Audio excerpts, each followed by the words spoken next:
ये कहानी एक सच्ची घटना पर आधारित है। पूरी सच्चाई जानने के लिए वीडियो को अंत तक देखें। आधी रात का सन्नाटा, सिर्फ इंजन की भारी आवाज और पुरानी सड़क पर थरथराते टायर।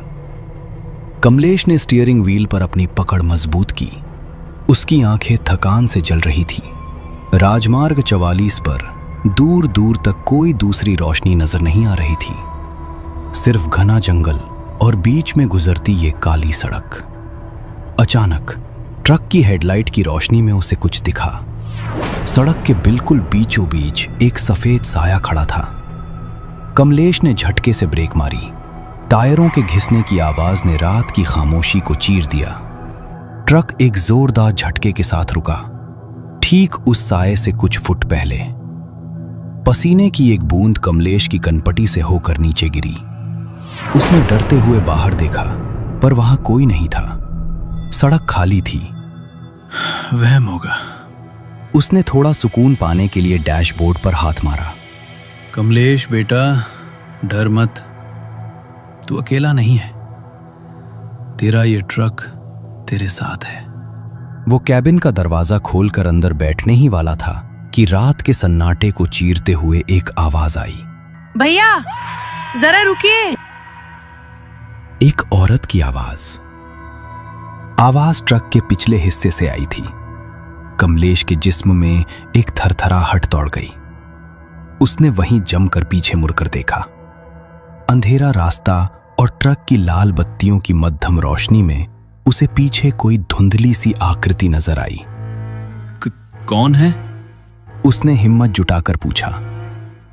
भैया, थोड़ा आगे तक छोड़ देंगे? मैं रास्ता भटक गई हूँ। उसका दिल इतनी जोर से धड़क रहा था मानो सीना चीरकर बाहर निकल आएगा। नहीं नहीं, चली जाओ यहां से। मैंने बहुत कहानियां सुनी है तुम जैसों की। तुम कोई इंसान नहीं हो। इतनी रात को इस भयानक जंगल में कोई औरत अकेली नहीं हो सकती। कहानियां?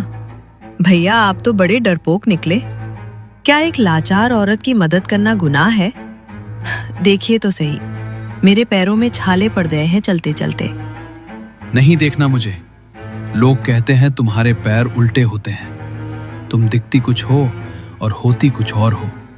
मैं ट्रक नहीं रोकने वाला, नहीं तुम्हें बिठाने वाला हूं। चली जाओ। अगर मैं कोई भूत होती तो क्या आपसे इतनी तमीज से बात करती? मैं तो बस शहर जा रही हूँ। मेरे बच्चे वहां मेरा इंतजार कर रहे होंगे।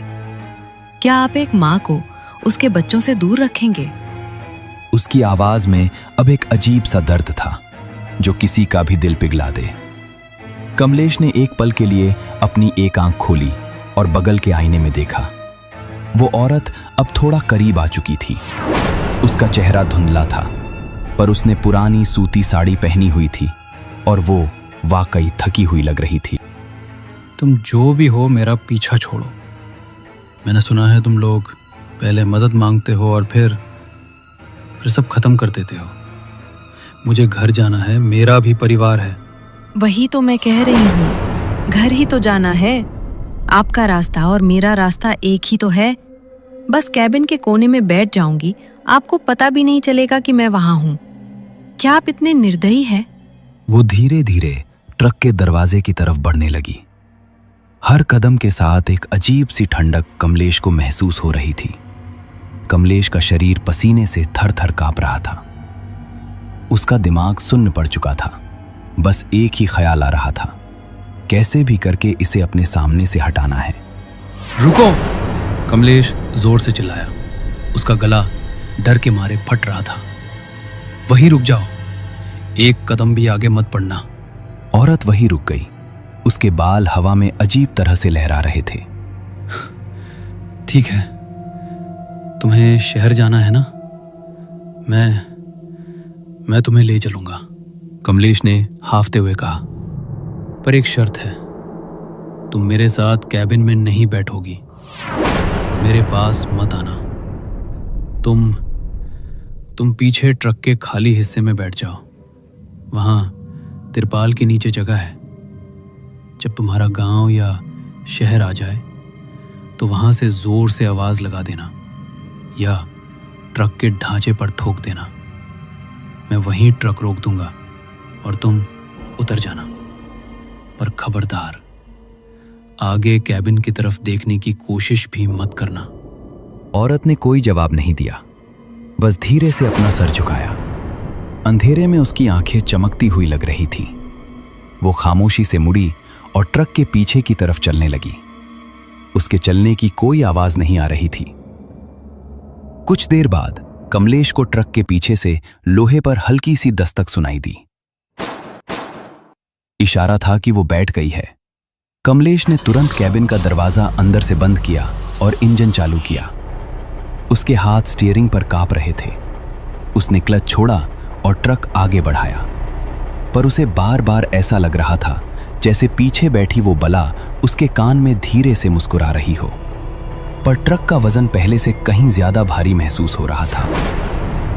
ट्रक की रफ्तार तेज थी और कमलेश का दिल उससे भी कहीं ज्यादा तेज धड़क रहा था। उसने रेडियो चलाने की कोशिश की ताकि वो सन्नाटा खत्म हो सके, पर रेडियो से सिर्फ हिस हिस का अजीब शोर निकल रहा था। वो बार बार खुद को समझा रहा था, बस कुछ ही देर की बात है, बस कुछ ही देर की। तभी इंजन की गरज को चीरते हुए एक आवाज आई।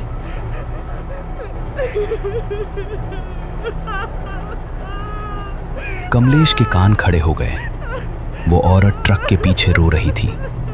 उसके रोने की आवाज इतनी दर्दनाक थी कि कमलेश की रीढ़ की हड्डी में ठंडक दौड़ गई।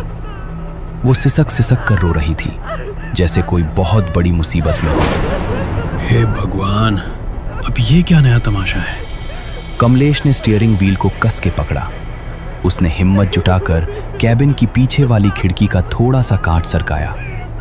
उसका इरादा सिर्फ उसे शांत करने का था, ताकि वो डर के मारे ट्रक सड़क से नीचे ना उतार दे। रोना बंद करो। क्यों रो रही हो? मैंने तुम्हें बैठने तो दिया है ना? उसकी बात सुनते ही रोने की आवाज एकदम रुक गई। वो औरत थोड़ा और करीब आई। उसका चेहरा अब भी अंधेरे में था। भैया, हर कोई आपकी तरह नर्म दिल नहीं होता। जिसने हाथ थामने का वादा किया था, उसी ने बीच रास्ते में दम तोड़ने पर मजबूर कर दिया। क्या मतलब? किसने? मेरा पति। वो कहता था मैं घर की किस्मत खराब कर रही हूँ। डॉक्टरों ने कहा था कि मेरे शरीर में कुछ कमी है, मैं कभी मां नहीं बन सकती।